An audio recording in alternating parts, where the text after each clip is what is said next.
the disease screen should fulfill the following criteria before considered suitable for screening. The condition sought should be an important health problem.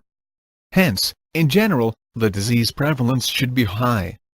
Also, there should be a recognizable latent or early asymptomatic stage.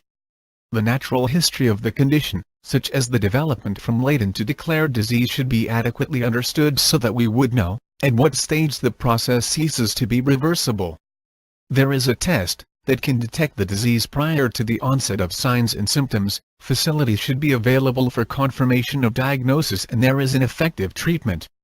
There should be an agreed-on policy about whom to treat as patients, for example, that ranges of blood pressure and borderline diabetes.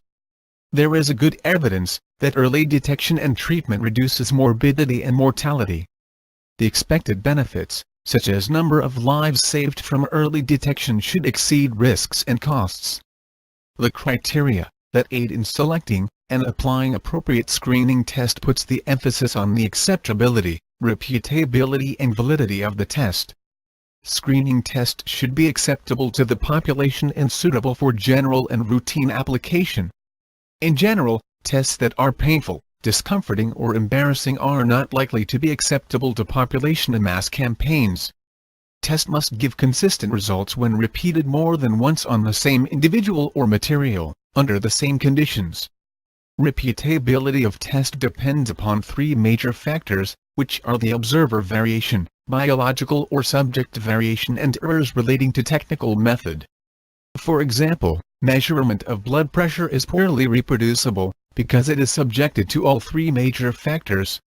Validity or accuracy of a screening test is to what extent the test accurately measures, which it purports to measure, like the ability of a test to separate or distinguish those who have the disease from those who do not. The validity is defined as the closeness with which measured values agree with true values. For example, glycosuria is a useful screening test for diabetes, but a more valid and accurate test is a glucose tolerance test. Another aspect of validity of a screening test is the sensitivity and specificity, which will be further elaborated in the next slide. Other criteria that is relevant is the maintenance of test accuracy over time and freedom from screening-related adverse effects. Sensitivity is defined as the ability of a test to identify correctly all those who have the disease or the true positive. 90% of sensitivity is equivalent to 90% of diseased people screened by test, that gives a true positive result, and remaining 10%, a false negative result. Sensitivity is limited by proportion of cases missed by test, or the false negatives. Specificity is defined as the ability of a test to identify correctly all those who do not have the disease, or true negatives. 90% specificity is equivalent to 90% of non-diseased people having a true negative result, while 10% of non-diseased people screened by test will be wrongly classified as diseased, when they are not. Specificity is limited by proportion of non-cases found to be positive. Both measurements are expressed as percentages and determined by applying screening test to one group of persons having the disease and to reference group not having the disease. The sensitivity and specificity values from literature would be most applicable to populations and test conditions similar to those under which values were established. But it is possible that test properties may differ according to mode of administration, such as using the telephone versus mail questionnaire or demographic feature of target population. Further generalization and extrapolation of the values can be misleading. In the sensitivity and specificity test, the receiver operating characteristic or ROC is used for optimal specification of the screening test. The sensitivity is displayed along the ordinate. When the sensitivity increases, so does the false positive ratio in most instances. The specificity is exhibited on the abscissa. When the ROC is established for a test, any one of several sensitivity and specificity combinations may be evaluated for suitability in test application and contrasted with potential alternate tests. Another operating characteristic of a screening test is the predictive value, which is a major aid in the interpretation of result. Performance of a screening test is measured by the predictive value, which reflects the diagnostic power of the test. Predictive accuracy depends upon sensitivity, specificity and disease prevalence. Predictive value of a positive test is the proportion of all individuals with positive tests who have the disease. Predictive value of a negative test is the proportion of all individuals with negative tests who are non-diseased. For any given set of operating characteristics, positive predictive value is directly related to prevalence. On the other hand, negative predictive value is inversely related to prevalence.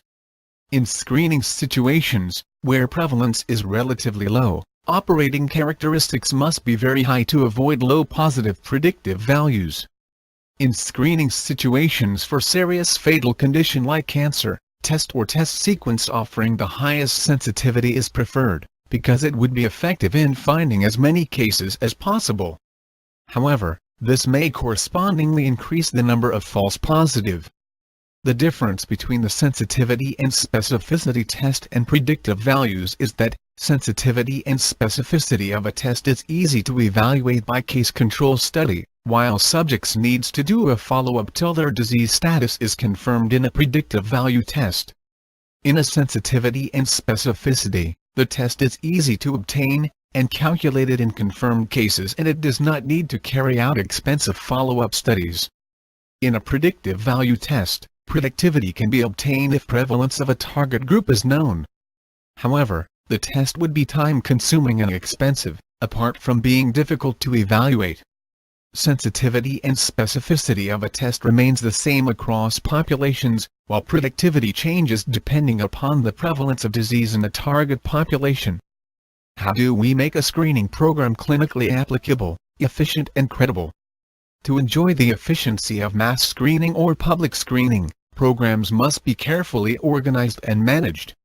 The tests and procedures selected for use in screening programs is often highly standardized, and can be administered more inexpensively than they can in a clinical and specialized settings, and can be applied without need for direct physician supervision.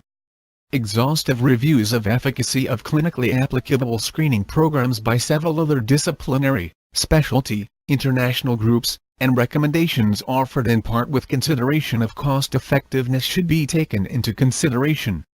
Other than that, recipients of both normal and abnormal test results should be taken into account. Those with abnormal test results should have a properly organized follow-up evaluation protocol, while those with normal results should be informed of predictive value of a normal test to avoid false reassurance.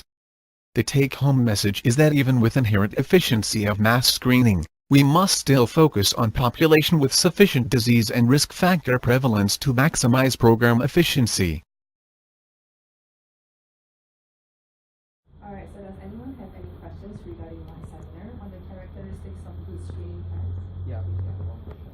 Okay. So what's a simpler way to explain the sensitivity test actually? The sensitivity is when a proportion of people with the disease that had positive results when they are screened. Basically. So what about the specificity test? For the specificity test, it's the test's ability to recognize a non-diseased individual or a negative test on people without the disease. That's specificity test. What is the example of poor sensitivity test? An example of a poor sensitivity test is when, for example, out of 6 out of 10 tests performed are negative, but the 6 clients that have negative results actually have the disease. So, here's an example of poor specificity test.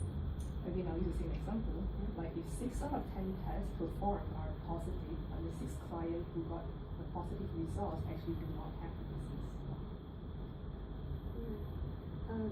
What are the main requirements when setting up a screening for bacterial disease? So before screening, we must know if the disease is an important cause of morbidity and mortality, if there is a proven and acceptable screening test available for the disease, and if there is an effective treatment or intervention for the disease itself. Alright, do you guys have any other questions? I think no. Alright, thank you.